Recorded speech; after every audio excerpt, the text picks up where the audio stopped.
Hello everyone, मैं हूं अर्पण और मैं फिर से आया हूं। आज वर्ल्ड योगा डे है। योगा में क्या करते हैं, हमारे शरीर और तंदुरुस्त और दिमाग है। मैं एक दोस्त से मिला था जो हमारी सोसाइटी की जैसी है, जो योगा भी सिखाती है और बैडमिंटन प्लेयर भी है।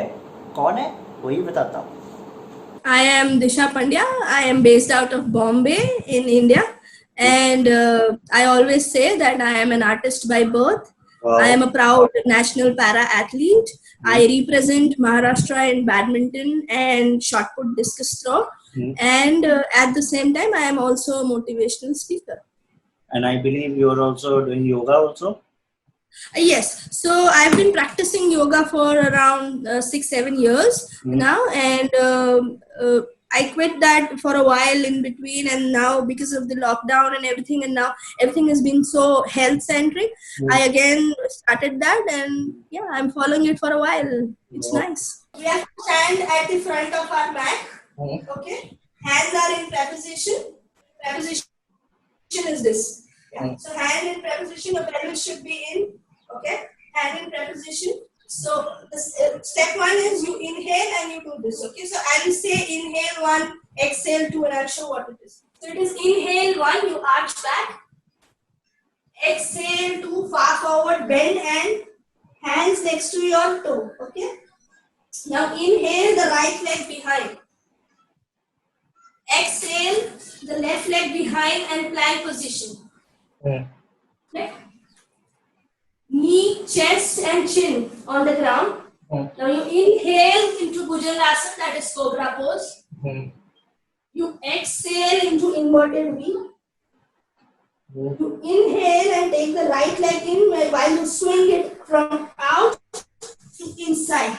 This and you exhale up and come back and stretch back. And one. Yeah. It's a little tough, but I'll count 1 to 8. Okay, we'll do it together. it's a little tough because it's not do that, but I can try So it. hands in preposition. Hands in preposition. Inhale, arch back. Exhale, far forward, bend down. Inhale, your left leg behind. Exhale, your right leg behind, plank position. Knee, chest and chin down. Inhale into Bhujangasana. Exhale into inverted V. Inhale, you swing your leg and get it front. Exhale, the other leg up. And inhale, you come up, arch back, and again into preposition. So now I'll show you the two variations of this exercise which I learned specially for our people like us. So one is you stretch your leg out, take your hands up, turn to left, and touch your elbow to the ground. Now what's happening is a lot of us can touch, but a lot of us cannot. So I suggested that when we do this, you turn left and then you just touch on the knee. Okay, you touch the elbow on the knee, left elbow on the left knee, or you keep it like this. Okay. Okay, so it is simple. You inhale, take the hands up. Exhale, turn left, touch the elbow on the ground, and then touch the toe. From left hand to left toe, and take the hand behind and stretch it at the back. And look upwards. As you exhale, you come up. Again, inhale, turn right, elbow on the ground, touch the toe, and stretch.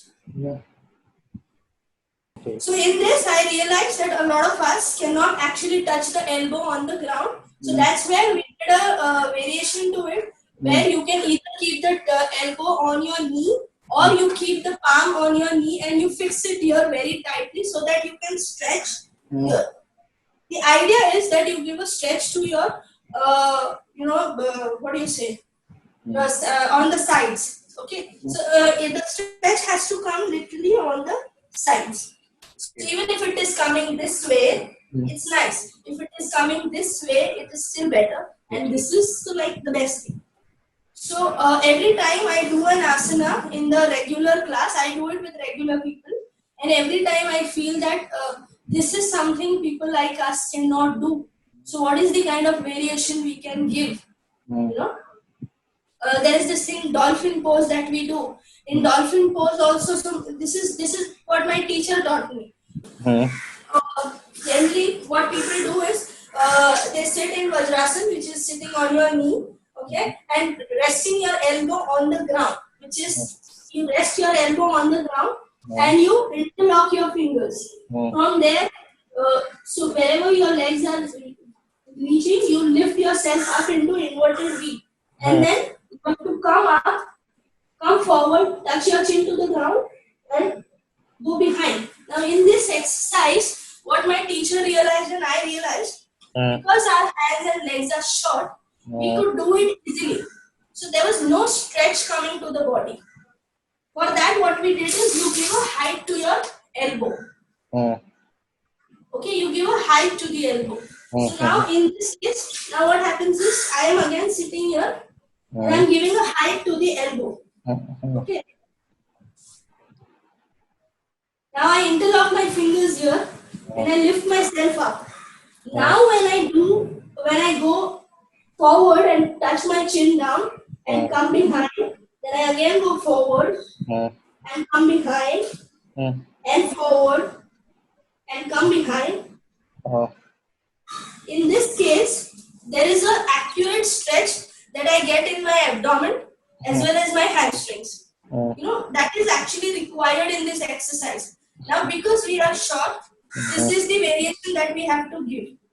So, what I want to actually say is, that none of the yoga asana is impossible for us. So see, Arpan, you must have observed that we did three kind of asanas. We did Surya Namaskar, we did dolphin push-up, and we did the basic stretching. Now in all three asanas, what my teacher taught and what I also realized in some of them is that because we have short limbs, we cannot stretch to that level.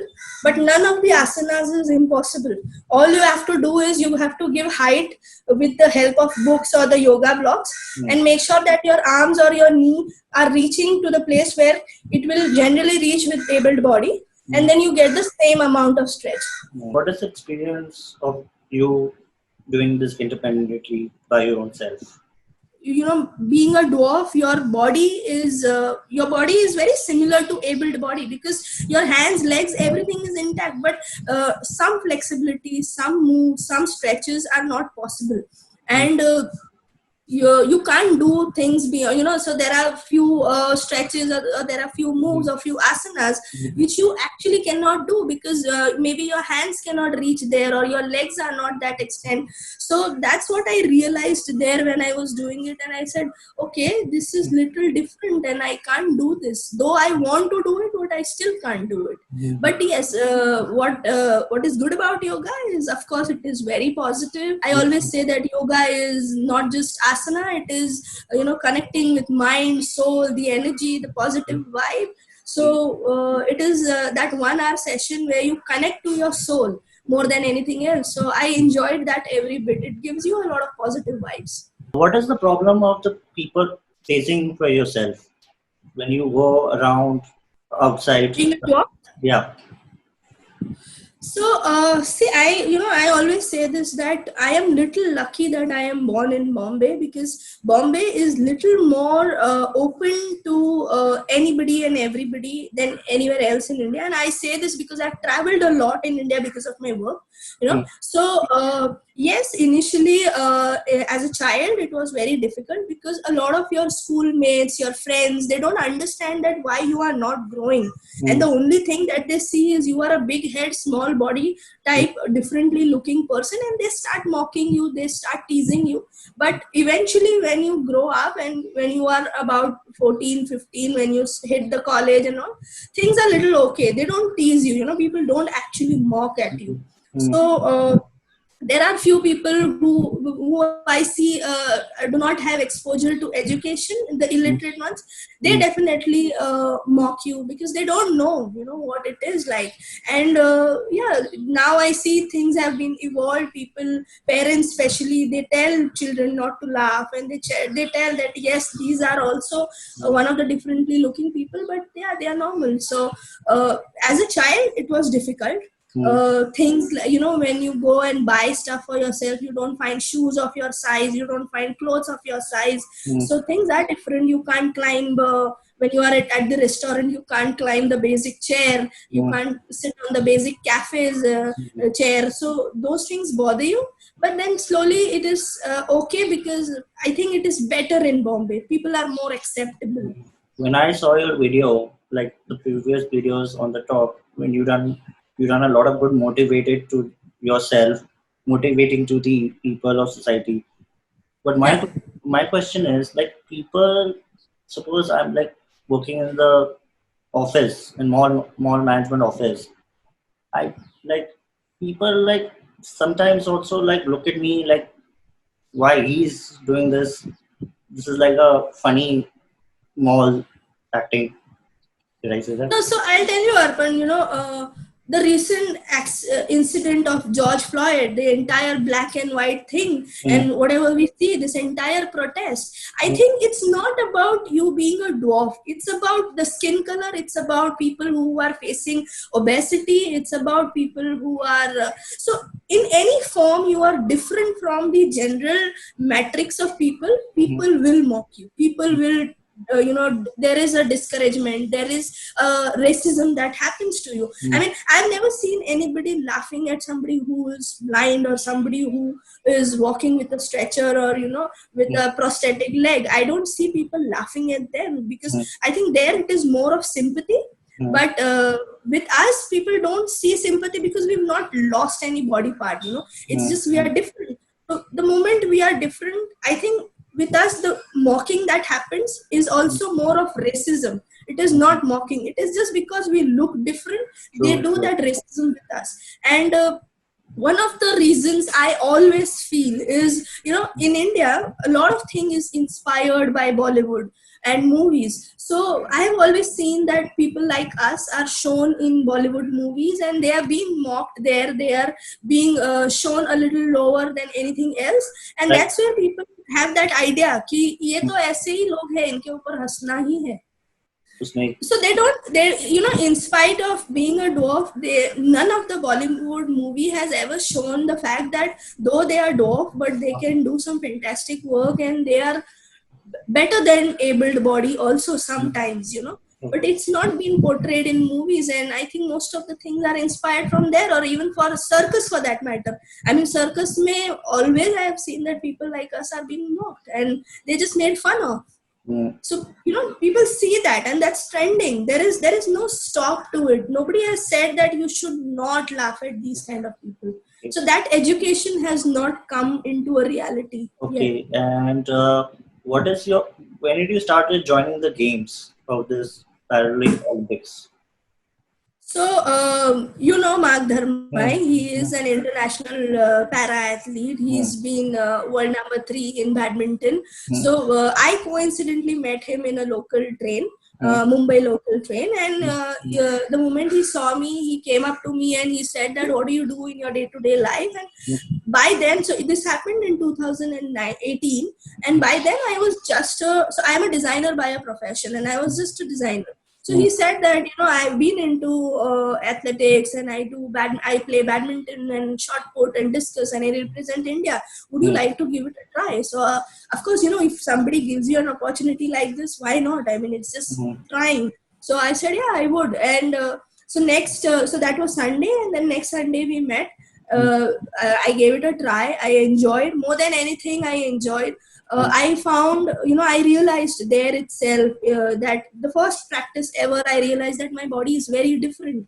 I have a little heavier body than general females, dwarf females, and there is limitation to what I can do with respect to my age and everything.